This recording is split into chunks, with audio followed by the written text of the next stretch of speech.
Okay, perfect. Okay, welcome everyone to another MCRN Colloquium. Today, we're lucky to be joined by Hassan Alkhayuon.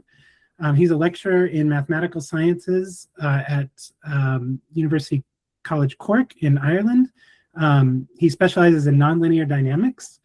He got his PhD at the University of Exeter in 2018 and then did a postdoc at University College Cork until August 2023 before joining the faculty there. Really excited to hear from him today about singular basins of multiscale systems and tunneling between stable states. So with that, please take it away. Yeah, thanks, Christian. Thanks, Emmanuel, also for the invitation. So I appreciate that people in this community is basically interested in climate applications, and my talk maybe is going to be a little bit on the theoretical side, but I'll try to give you some motivations in terms of climate systems. So just before we start, I'd like to acknowledge that this work is a joint work with Serhii Yanchuk and Sebastian Wieczorek, who are colleagues at University College Cork, and also Hilberto Herdon Kajmatov from Groningen in the Netherlands.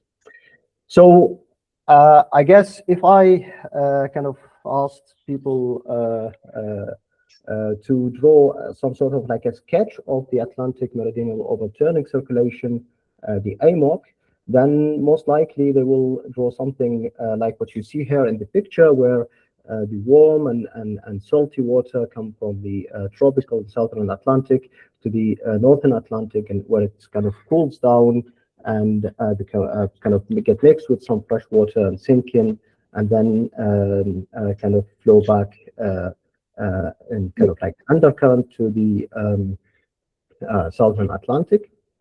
But this is actually quite simplified kind of sketch of the AMOC. So if you, for example, take kind of like small part of the AMOC and zoom in, you could see lots of kind of like small localized currents. So it's, for example, I'm zooming in here at the southern kind of border of the United States in Florida, and this is what you see there. The highlighted current is the so-called Florida current.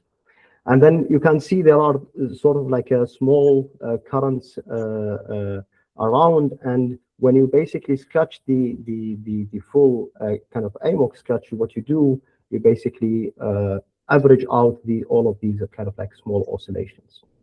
Now, if you want to do mathematical modeling, you could go even more extreme. For example, the Stormal model is just basically divide the Atlantic Ocean into two boxes, southern box, or tropical box, and northern box, and you look at the salinity and the temperature in these boxes and try to model the AMOC strength in terms of the difference between salinity from these and temperature between these two boxes. Now you could go into more detailed high complexity models, medium complexity models, but still the principle is quite the same. You kind of look over some kind of, you divide the Atlantic into some boxes, and then you have to average out some variables. And this is quite consistent with kind of main principle of mathematical modeling, which basically we should take the signal and leave the noise out. But by taking the signal and leaving the noise, we are definitely missing something, right? So the idea is, what are we missing by doing so? And in this talk, I'll be trying to address this by looking at basins of attractions of systems, where we do some kind of standard reductions on these systems and try to look at the difference in the structure and geometry of these basins. So I will be looking at models where they are multiscale and also multi-stable models. And I will examine these basin of attractions of these systems. And the motivation here is that in reality, all models are most likely to be operating on multiscales, and also more likely to be multi-stable models. So the structure of the talk is going to be as follows. First, I'm going to try to motivate this by looking into one simple example, and then I'm going to introduce a concept of singular basins and singular funnels. And then I will look at a kind of like more involved and more complicated examples with non-trivial basin obstructions. And hopefully at the end, I'll try to convince you that there are some effects if we use reduction techniques we might miss out of these. Okay, so as a motivating example, I'm just going to look at the normal form of pitchfork bifurcation. So this is kind of like a typical example you could find of any book of bifurcation theory. So the normal form, the right-hand side of dx dt, for example, the right-hand side consists of this quadratic equation there, and the parameter, or the bifurcation parameter, is given by this mu. And in this case, I'm going to assume that mu is an adaptive parameter. So it kind of depends on the state of x as well. Okay. And then this mu changes in time much slower than the changes in the variable x. Okay. So we also, just to kind of make more sense for us to have x as a kind of a positive variable, is just like to be in line with modeling physical processes like population models, etc. All assume that you have a kind of an invariant positive real line, and I will do that, and then I also will allow mu to change in R, and I'm assuming that epsilon is positive but small.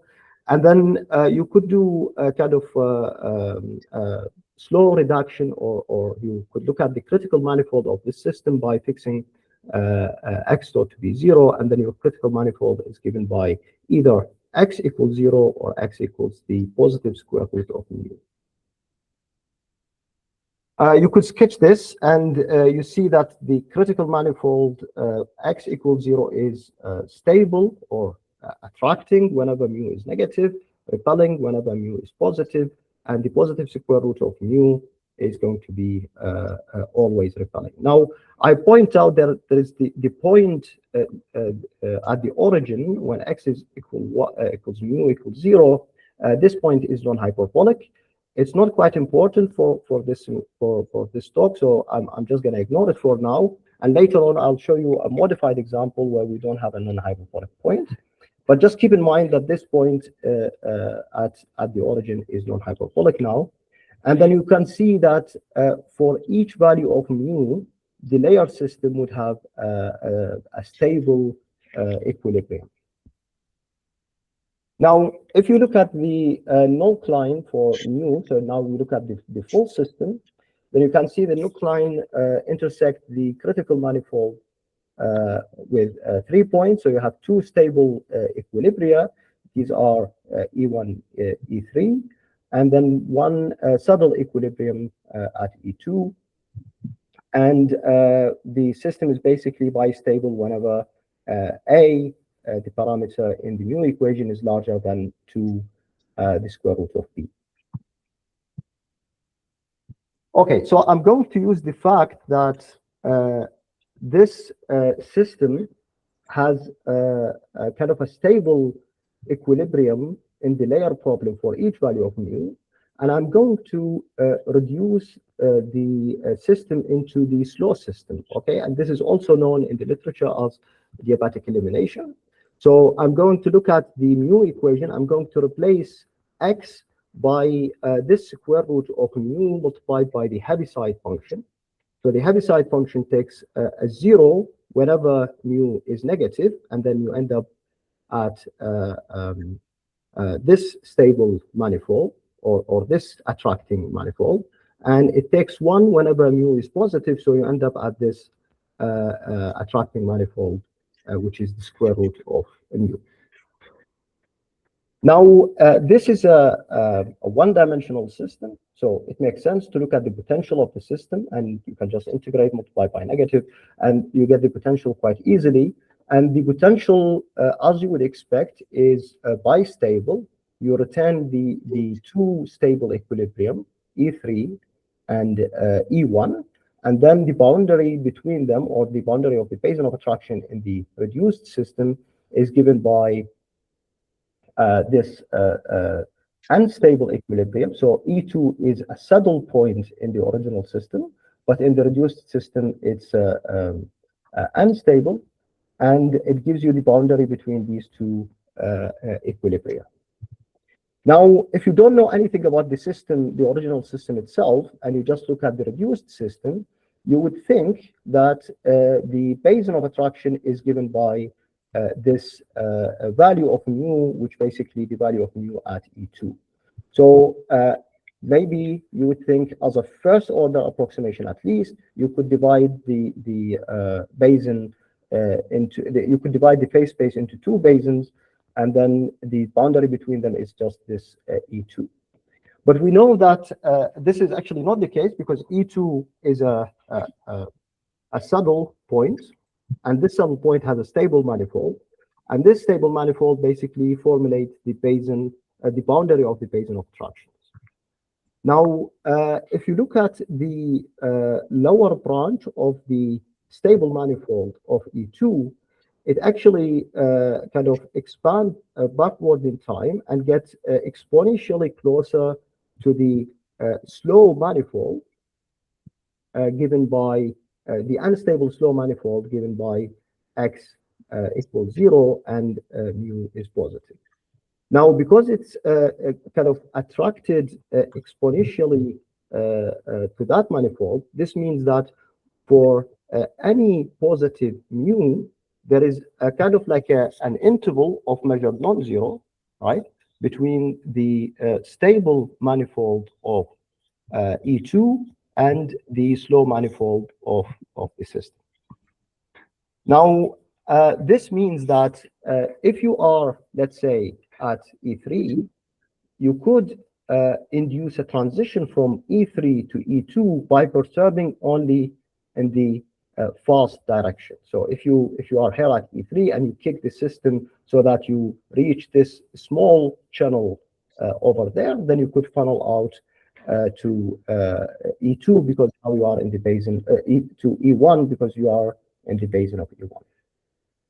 So from the point of view of the reduced system, from the potential you see on the right-hand side, this will look like some sort of quantum tunneling between states. Okay, so you will totally miss it if you just look at the reduced system. Whereas in the full system, it's there is a kind of like a clear kind of mathematical reasoning for why this would happen. And I also would point out that we call these kind of structures singular funnel. I'm going to come back to that later, but I want to draw your attention to this point at the origin. And I said this is a non-hyperbolic point. And you might think this behavior where you get closer or you get this singular funnel is basically because of this non-hyperbolic point. But actually, no, because we could totally detach these slow manifolds. So this is kind of like a modified example where the stable slow manifold is totally detached from the unstable slow manifold. It's hyperbolic everywhere, but yet you still have these kind of singular funnels that still persist because of as a result of the stable manifold of the saddle getting really close to the repelling slow manifold. Now, you might say, okay, but this is quite small. This is exponentially small, and it's also in a very kind of faraway region in the phase space, so probably would not affect the system very much. And that's true. And before I kind of address this concern, I would like to first introduce these kind of two concepts there, just to keep them in mind. So by singular funnels, we refer to geometric structures in the basin of attractions of multiscale systems that only vanish in the limit of infinite timescale separation. So that's when epsilon goes to 0. For each value of epsilon that's non-zero, these singular funnels, they persist.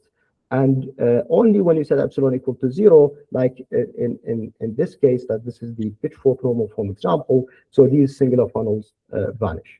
And now we also refer to singular basins as basin obstructions that have these singular funnel structures.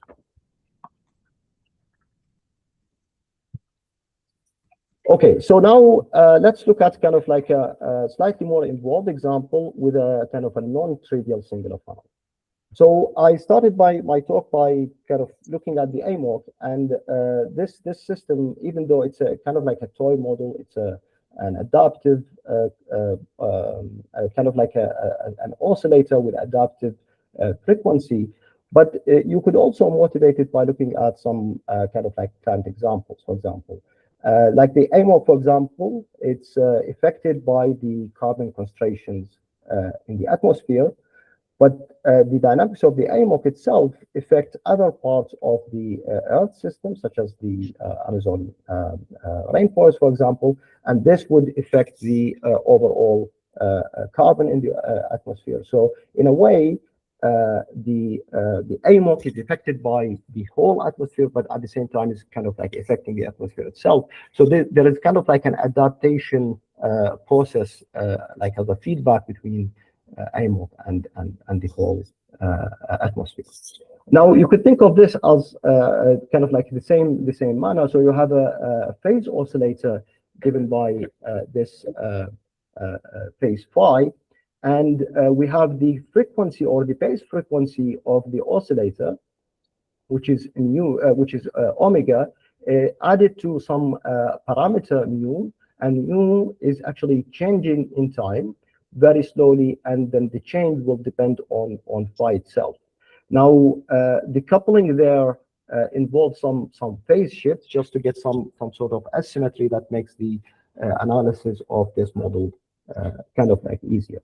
So this is kind of like a quantifiers there. So I have my dynamics on the cylinder where mu in R and phi is in the interval 0 to pi. And I also, the phase shift is between 0 and 2 pi. Throughout this simulation, sorry, throughout this talk, I'm going to fix alpha to pi over 2. And then eta is just a adaptation parameter, so it's kind of real positive, and epsilon is very small. Now, again, you could look at the critical manifold, which is given by the arc sine of omega plus mu. And this critical manifold has two stable branches and one unstable whenever omega plus mu is less than 1. It has two folds whenever the absolute value of omega plus mu is 1. So you have these two folds and these two stable branches, and then this unstable branch. And then whenever the modulus of omega plus mu is larger than 1, then you are far away from this manifold, and what you have is basically a rotation, fast rotation in terms of phi.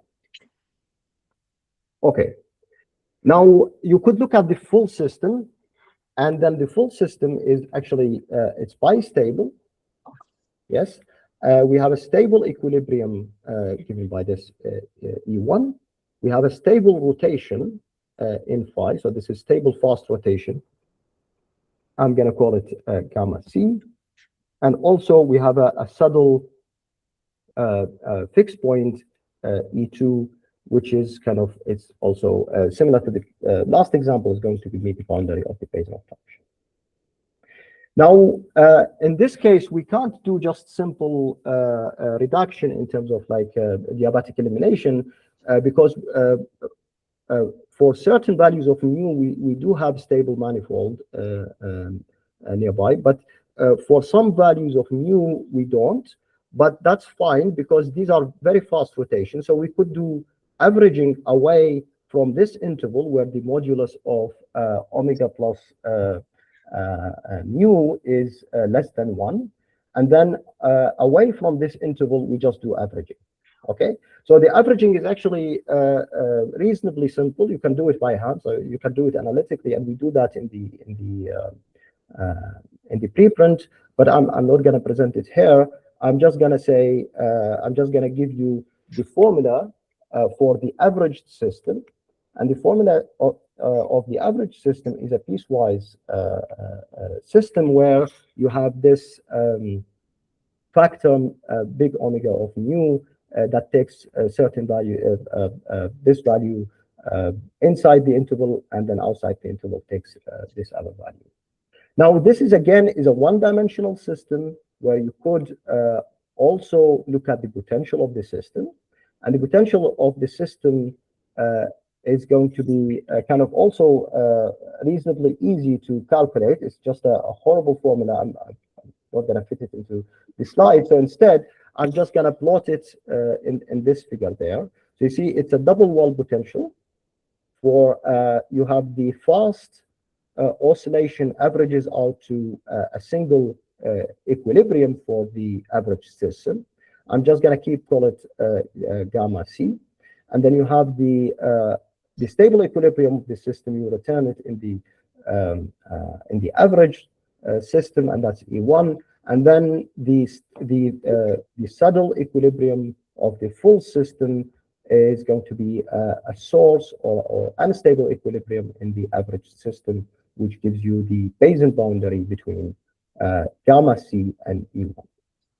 Now, similar to the previous example, if you just to extrapolate from what you learn from the average system, you would say everything to the right-hand side of E2 should be the basin obstruction of the fast oscillation gamma C. Everything to the left-hand side of E2 is going to be the basin obstruction of E1. Okay, but again, similar to before, this is this shouldn't be the case because E2 is a stable, sorry, it's a saddle equilibrium, and we know that the basin boundary is given by the stable manifold of this equilibrium.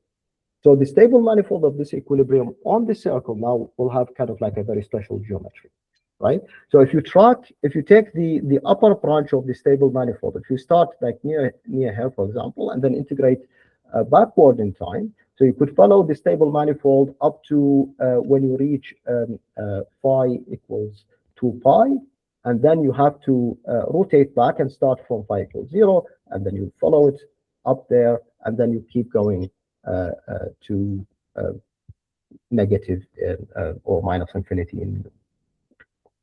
Now, the lower branch of the stable manifold, well, if you follow it backward in time, you just go down until you hit phi equals 0, and then you have to come up from phi equals 2 pi, and then you cannot intersect with the other branch, so you have to rotate and go back, and then you keep coming back, and then this kind of special structure would give you some sort of like a singular funnel that actually does not stay away in a kind of like a faraway region in the phase space, but actually it keeps cutting the phase space repeatedly, and then you like as far as you want to go with negative mu, you would still have a portion of the singular funnel nearby. Okay. Now, again, if you look at the averaged, if you look at this case from the average system point of view, and then you perturb the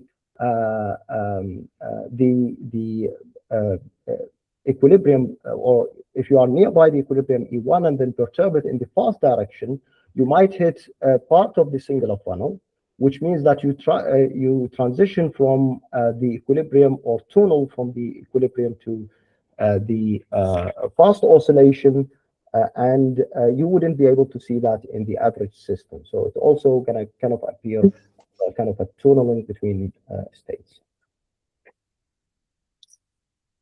Now, just going to point out there are the different structures there. So in the full system, there are this kind of like complex structure with singular funnels, and in the reduced system, you have a simple, clear-cut basin of attraction where you have a single value of mu that give you two basins of attraction. Now, we also looked at the parameter space there, and basically the singular funnel region, or the singular basin region, is a kind of like a robust region in the parameter space. So here we looked at this phase shift alpha and the small parameter mu, and we computed these kind of boundary homoclinic bifurcations that bound this singular basin region. I'm going to kind of look at the phase portrait for each of these regions, just to take you through it really quickly. So starting from the region over there where B basically beyond the first Hopf bifurcation. So in this region over there, the only stable solution would be the rotating limit cycle, gamma C, and everything else is going to be the basin of attraction of that. And E1 is a source, E2 is a saddle. And as you move to the region bounded between this first Hopf and the first homoclinic, then you pass through a Hopf bifurcation, and then you get an unstable limit cycle, which gives you a kind of a regular basin boundary for E1, which is now stable.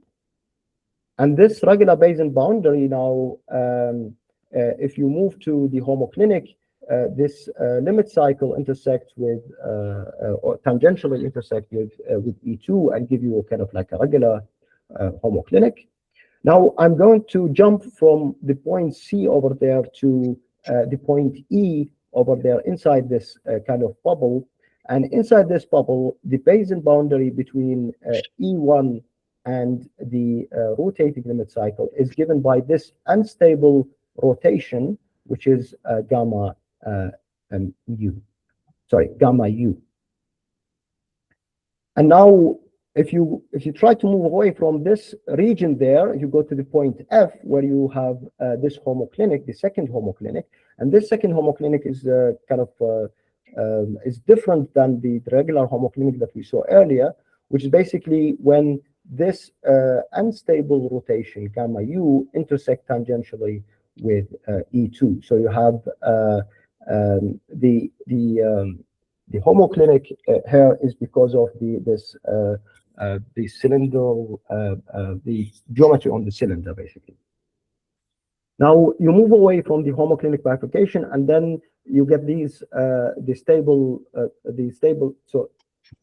the unstable manifold of the saddle kind of untangled with the saddle itself, and then you have the singular funnel that we saw earlier, and then you go through another Hopf bifurcation, the second Hopf bifurcation, and you get a stable limit cycle, and the basin of attraction of this stable limit cycle is still the stable manifold of the saddle, which basically means that you still have a singular funnel structure, and then you go through another homoclinic, and then the limit cycle disappears, and then you go back to the case where the only stable solution around is the fast rotation gamma C.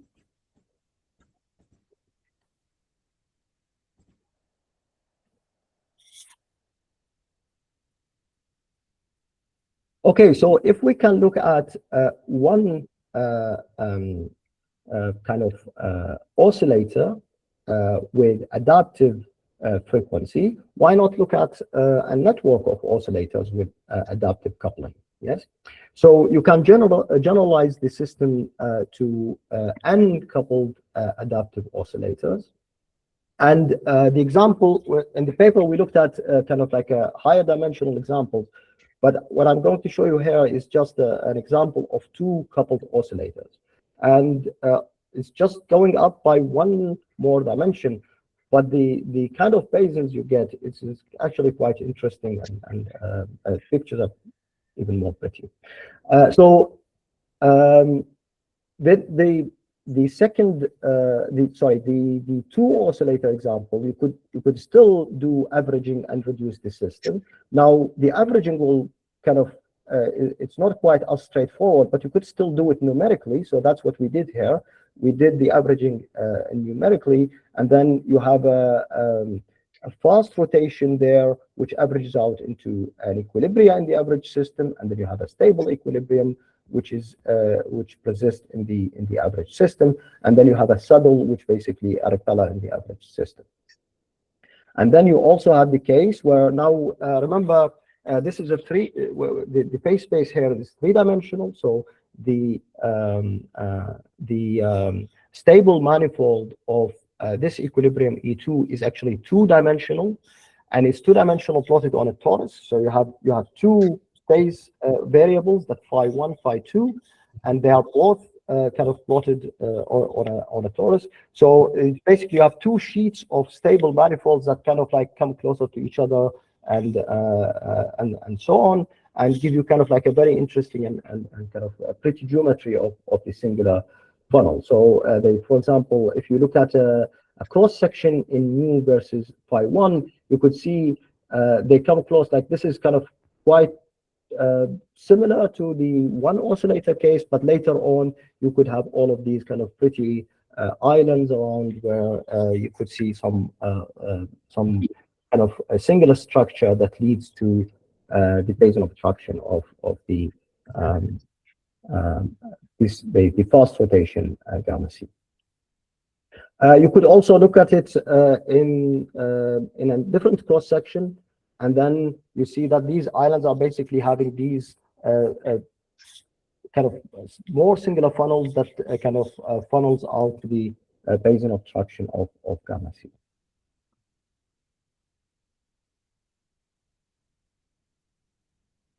Now, I said earlier that this singular funnel is a singular property of the basin obstruction, meaning that it persists for arbitrarily small values of epsilon. So one valid question you might ask, okay, how does it scale with epsilon? And for the one oscillator case, you actually could come up with a kind of a nice analytical formula for the scaling of the basin. For the scaling of the singular funnel. I'm not going to go through the derivation here, but I'm going to give you kind of like a little bit of a hand-wavy argument of why the scaling should be like that. So first of all, I just want to remind you that these singular funnels, or the boundaries of these singular funnels, are basically a stable manifold of a saddle equilibrium.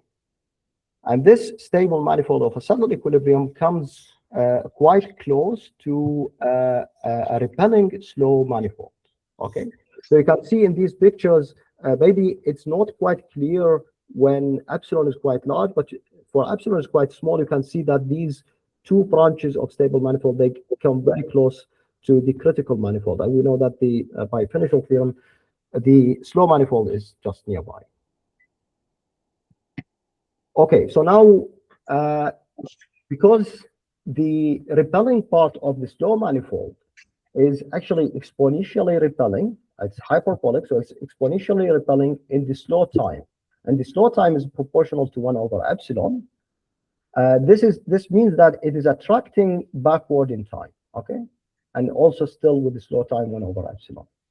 So now you have these two kind of sheets of or two curves of the slow manifolds. They're kind of like spending some time near the slow manifold backward in time. So they are kind of attracting to each other exponentially with some scaling constant, we call it C.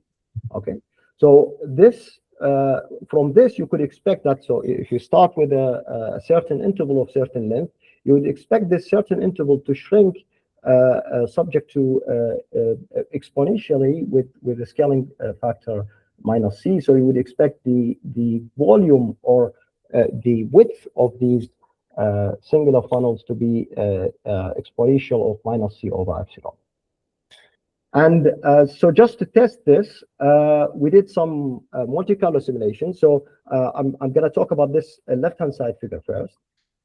So we did multicolor simulations. We computed we took a kind of like a box interface space. We computed the relative size of the singular funnel, and then we fitted this exponential curve into the simulation. So we extract the value of C, and then you can see it's a perfect fit. It's almost like when you plot it in kind of like linearly, it's kind of almost lies on top of it all the way along. And okay, we expect this to work for the one oscillator case, but we have no reason to believe that it should work for higher dimensional systems. But actually, when we did some kind of experimentation, we still figured out that actually the scaling works quite well. Apart from there are some cases where you actually have a resonance-like behavior. Okay, and it kind of we have not looked into this in detail, so this is kind of like out of the scope of this work at the moment. But it kind of made sense after thinking about it for a while that you have a small parameter in epsilon, and then you also have all of these different frequencies of the phases, and the difference between these frequencies could be another small parameter. So you have a sort of like a resonance between the time scale of the adaptation and also the difference between the frequencies. This is still kind of like part of the work that we're still looking into.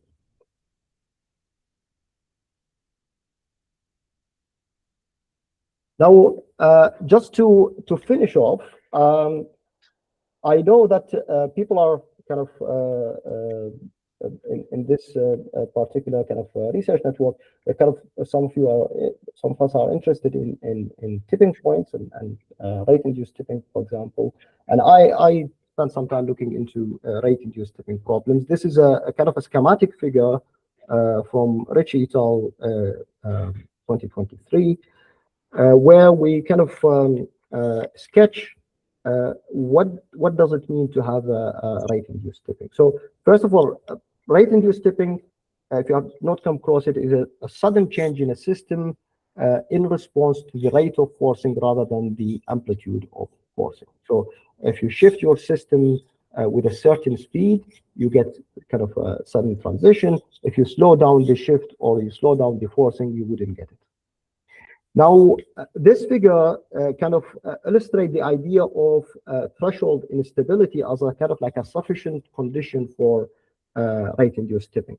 So start with a base state, that's the blue point on this figure A, and this blue point in kind of like a potential well. So the potential well is the basin obstruction of this point, right?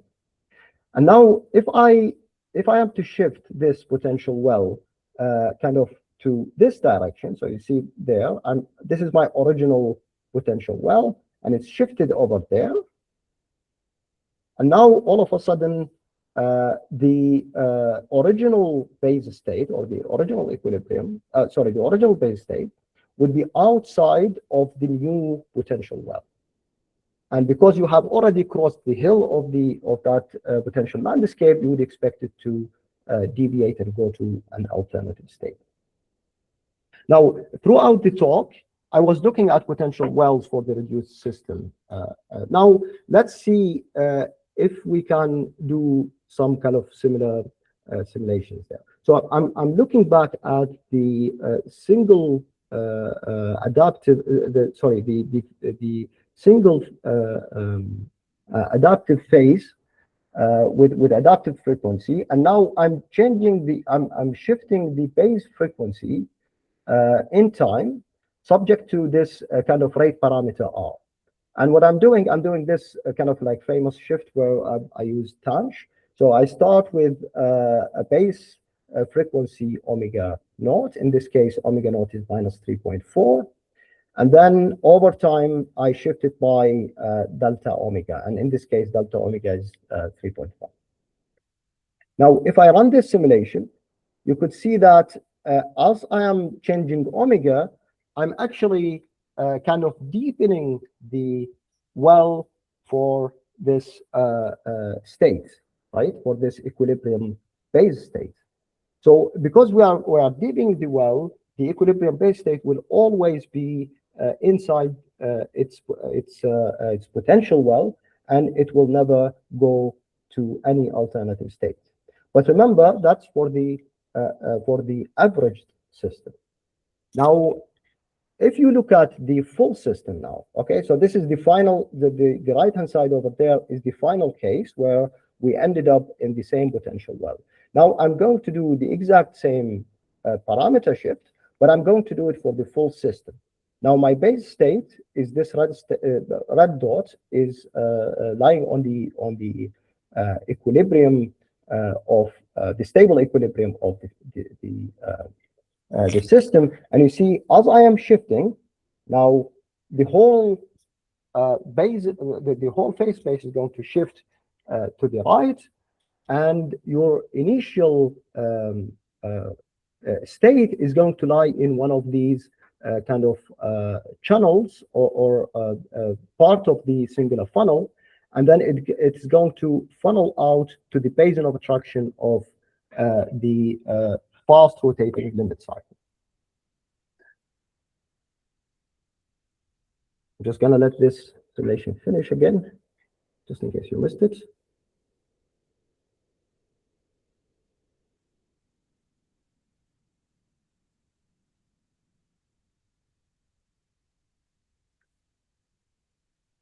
Okay, so just to wrap up here, so I hope that I kind of conveyed the point that these singular funnels could be kind of a generic features in multiscale systems. So they are actually the product of having a stable manifold of a saddle getting very close to a repelling slow manifold, which is kind of like these both are generic features in multiscale multi-stable systems. So you would expect them to pop up every now and then. And then also these singular funnels, like if they are ignored. So I started by the question where if we just take the signal and leave the noise, what are we missing? And then basically what are we missing is the complex structure of the basin of attraction that, if ignored, could have kind of implications for the resilience of the system for perturbation, and also implications on tipping. And if we are not careful, then the system might be like, I'm just gonna leave the state and take the funnel kind of situation there. Yeah, thank you. Awesome. Thank you, Hassan. That was a really interesting talk. Really cool animations to watch too, I have to say. So yeah, if you want to hit the clapping emoji, please do. And yeah, let's open it up for questions. I think, Seth, you might have a question.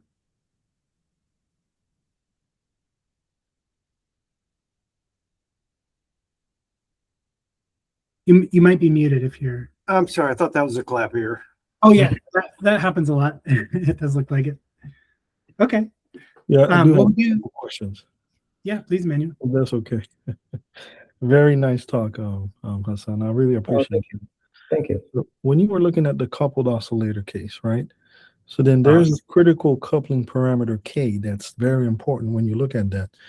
Basically, when you have these frequency omegas, and so the critical coupling parameter K determines, like, you know, if you're in a synchronized state or not. So in the phase space that you were looking at, were the oscillators synchronized, or were there? Yeah.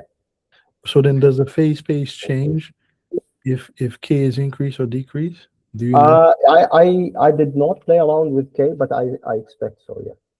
Okay.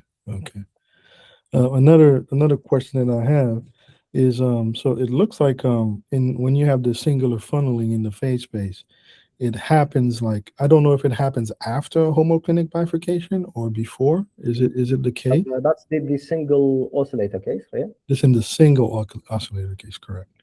Yeah.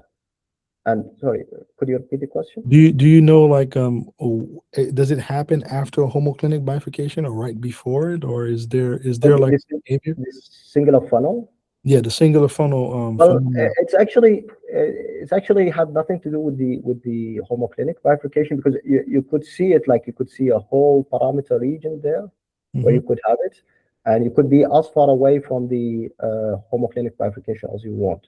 But in this particular case, the two homoclinic bifurcations that H1 and H3 and also H2 is kind of like your boundary of the singular funnel region. Okay, so for this particular case, in the single oscillator, right? Yeah. So another question that I have: which parameter are you changing? I know that the singular funnel happens in the, I mean, it goes away in the epsilon limit, right? But then, are you changing eta for your bifurcation diagram? I mean, for this diagram? Yep. No, I'm changing alpha, which is the phase. The phase shift in the adaptation. I gotcha. And a last question that I have here is like, you mentioned like similar. You could study this in AMOC. Can you give more details on that?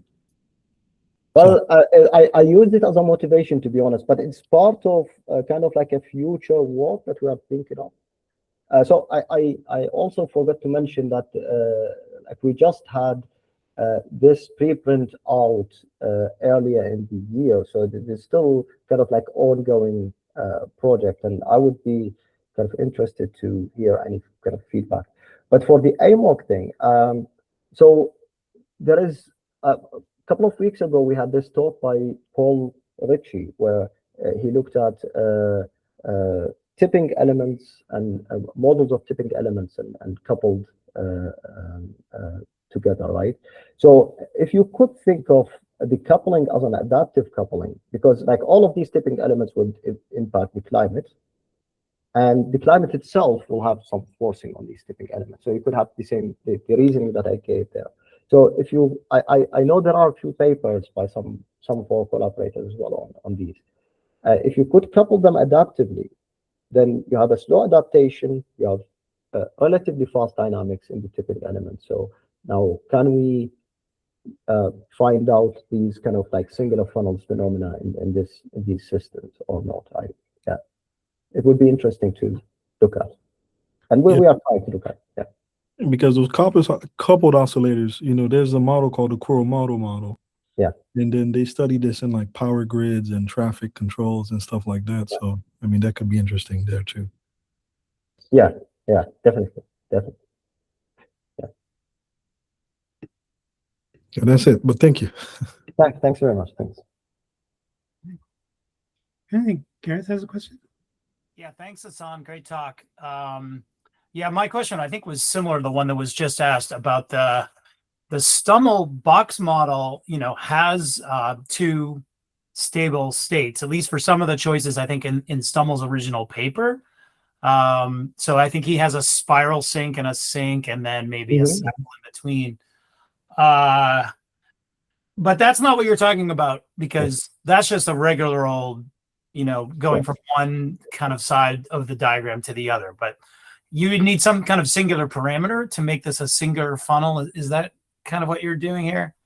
Yeah, so I probably should have made it clear. So the first few slides are just like to motivate the talk, and they are just kind of talking about the averaging processes. So it's like if you look at the AMOC is a kind of like a very complex system, lots of components, and you have lots of like localized currents and stuff like that. But when people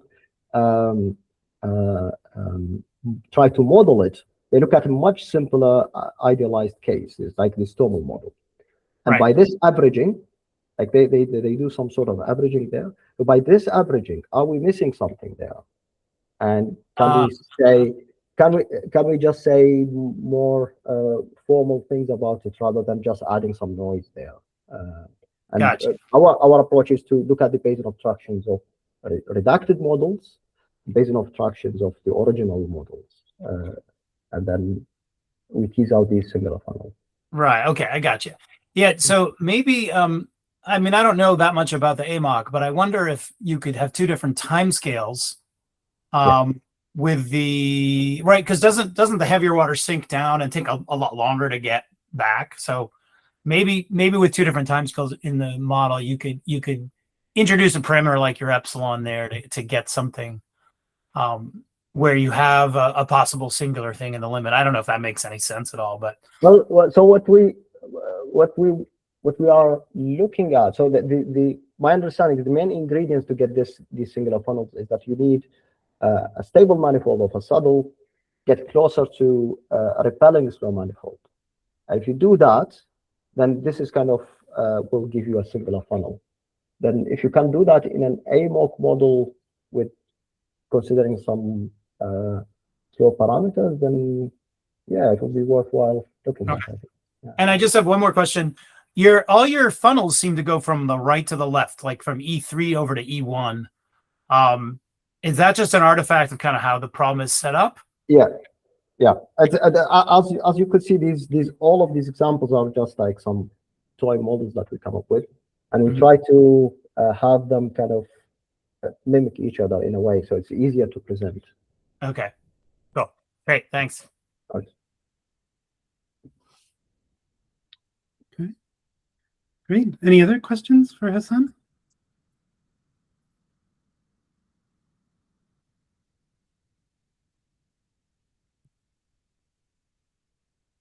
Okay. If not, we'll let him enjoy his evening out there across the Atlantic, and Thank you very much. thank him again. And yeah, Have a good thank you day. very much, Hassan. And we'll see you all next week, I believe. Yeah. Thanks. Thank you. Bye.